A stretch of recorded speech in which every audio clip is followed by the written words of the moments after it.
Good morning. May nag-message po sa atin para magpa-activate ng Starlink. So, kagabi, isa sa mga kaibigan natin ay nag-message para i-activate ang kanyang Starlink.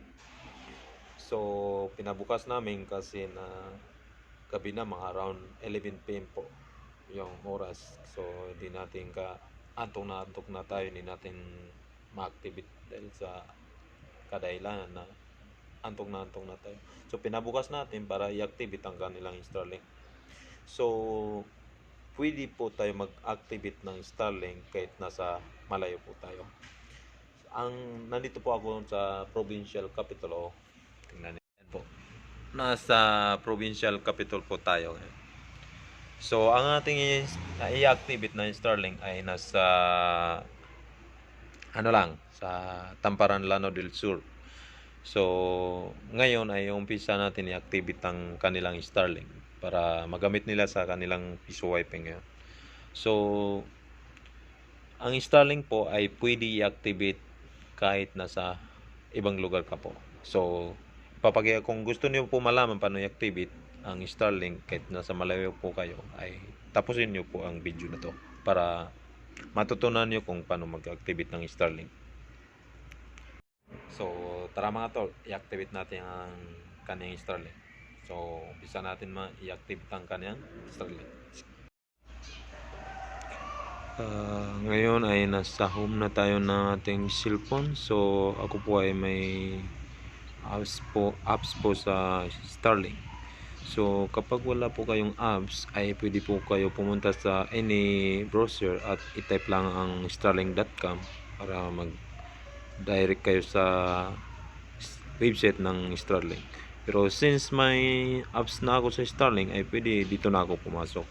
So, nakikita niyo po sa ibaba na may active here. So, yan po ang pipindutin para mag-activate ng Starlink. So, i-click natin, then papasok dyan. Paglabas niyan ay may nakasulat po yan, may nakasulat na kit. Dyan po ilalagay yung kit na nakasulat po sa box ng Starlink. So, i-copy paste nyo lang, then click nyo ang new account. So, pag na-process na po yan, ay ito yung lalabas. So, enter nyo lang ang address kung saan po kayo mag-install ng Starlink. Ayan, sa Tamparan, Lano del Sur po itong Starlink na i-activate natin ngayon. So, i-press lang ang search para makita po yung location, kung available po ba ang Starlink sa location. So, hintay-hintay lang po tayo. Pag na search na po ni Starlink ang location, ayan po.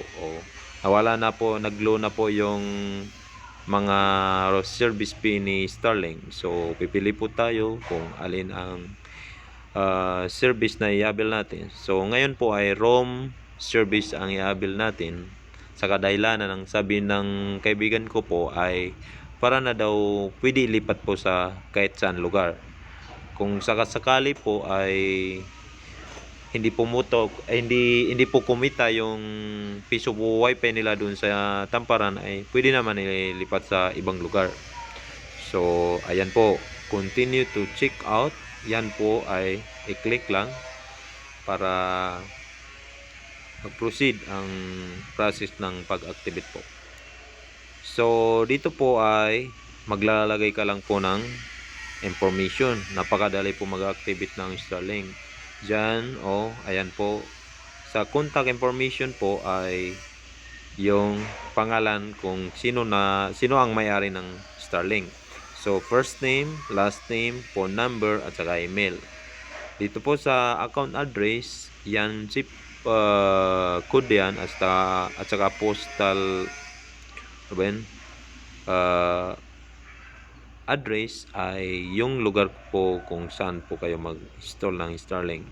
So, ayan, tinatanong po natin ang ating kaibigan sa mga information detail niya kung ano ang ilalagay na information, kung kanino ba ipapangalan ng Starlink.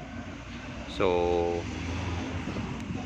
tinatanong natin sino ilalagay na may-ari ng Starlink owner. Ayan po.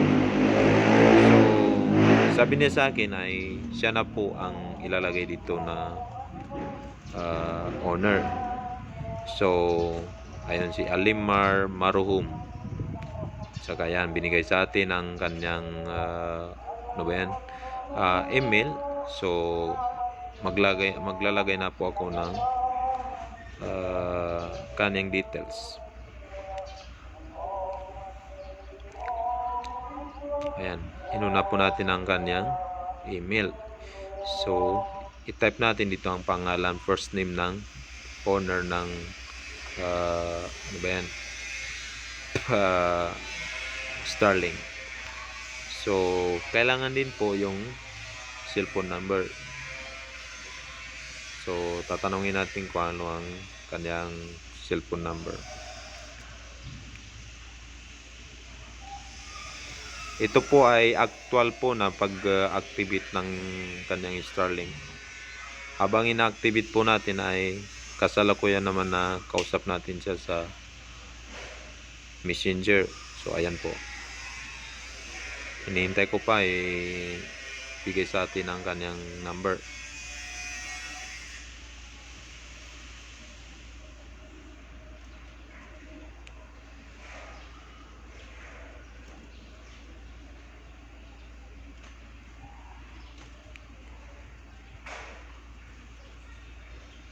Siya nga pala po ay ang pagbili po ng Starlink, pag i-activate ang Starlink ay upon activation po ay kailangan po magbayad ng service fee para gumana po yung ating Starlink, magka-internet po. Kasi hindi po yan magkaka-internet kung hindi ka po magbabayad ng service fee.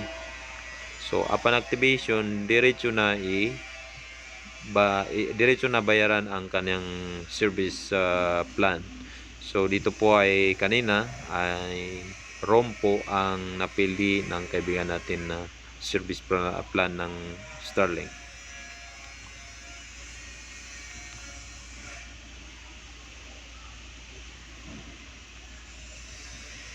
Ayan. Medyo nababagalan tayo dito kasi actual po ito na pag-activate ng kanyang Starlink. So habang ina-activate natin ay tinatanong natin siya about sa kanyang mga information. So ayan yung number, i-tap natin. So phone number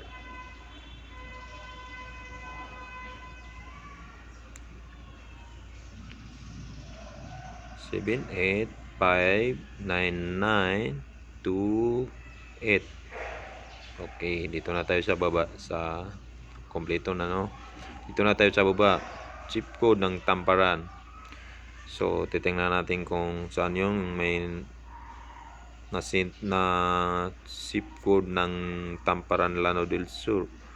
Kung hindi ako nagkakamali ay 9704 ata. Hanapin natin para mas sigurado tayo. Baka magkamali tayo. Ayon 9704 zip code ng Tamparan. So ilagay po natin 9704. Ayan, naglabas. I-click lang. Ayan, account address. So ilalagay natin dyan ay Tamparan, Lanao del Sur. I-check po muna natin, no? Tamparan, Lanao del Sur. So doon sa taas, Philippines, hindi na yan kailangan palitan. So dito sa baba niya, may optional naman yung account address line 2.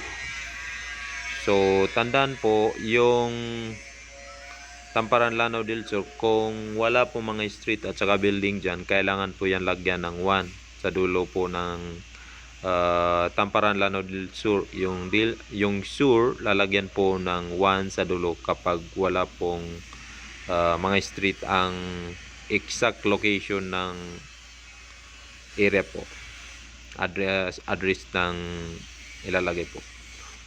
So ayan, Tubok, Barangay Tubok, Tamparan, Lanao del Sur po yung exact location.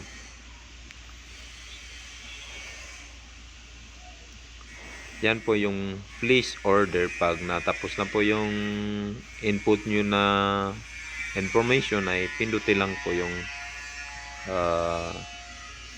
please order. Yan, binabasa na, please verify that the first address line contains both a street name and number. If your address is not wala pong, kapag wala daw ano yun, mga street at saka number, ay lalagyan po ng 1 yung sur. Yan po ay ibig sabihin mga sign din yan ng ano, sign din po yan ng mga area na wala pong street at saka mga building number.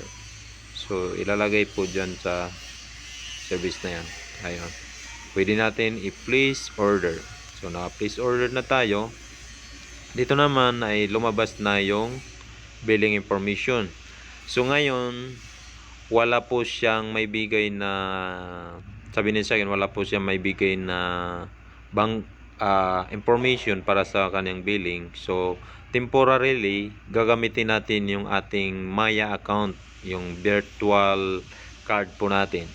So yung akin na lang po ang ilalagay ko para magbayad po sa kanyang service plan.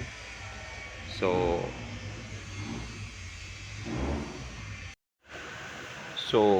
ayan mga tol, nag-open na po tayo ng ating Maya account. Ayan yung balance natin, 3,700 plus. So dito po ay pupunta tayo sa card, kasi yung virtual card po natin ang gagamitin para sa billing ng ating service plan sa Starlink. So ang kailangan po dito ay i-click yung online card para makita po yung card number at saka yung validity. Yan po yung may naka-blurred 5424 ang card number. So yan po ang isa sa pinaka-importante sa ilalagay sa billing information. Yung card number, validity number yung 1124 at saka CVV number yung 556. So yan lang po yung ilalagay na information dun sa billing information sa account ng Starlink. So dito po, ayan, paglagay ko po kanina dun sa yung billing dun sa Starlink account sa pag-activate natin, ay automatic na nabawasan po yung ating Maya card. Ayan po, 3,300 yung para. Tapos na nating billing sa Starlink. So hindi ko na pinakita yung pag-input ko sa billing information kasi personal na information ng card ko po yun. So sa mga gusto magpa-activate ng Starlink, pwede po mag-comment sa video na to. At saka kung gusto assist rather, ay pwede niyo po ako i-message or mag-comment lang kasama yung number. Pwede po kayo mag-call sa aking number. So maraming salamat po, at saka paki-subscribe naman po yung channel natin para sa mga susunod nating video. So hanggang dito na lang po. Bye bye.